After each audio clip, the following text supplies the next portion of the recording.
Isa ka bang kurakot? Okay lang yan. Focus ka lang. Wag na wag kang titigil hanggat hindi ka nagiging buhaya. Nimal ka. Wag kang mag-focus sa project. Dapat sa budget. Wag na wag kang mahihiya sa mga taong ninanakawan mo. Kapalan mo pa mukha mo. Wag kang makonsensya. Sige ka, minus point yan sa impyerno. Galingan mo pa. Hanggat may maibubulsa ka, ibulsa mo.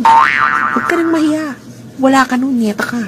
At kapag nakuha mo na lahat ng budget, ikain mo, ipang travel, ipambili mo ng bahay at lupa para makita mo yung katas ng nakurakot mo.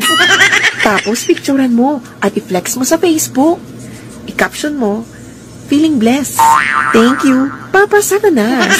Huwag kay Lord ha, baka bigla kang tamaan ng kidlat. Pumanaw ka.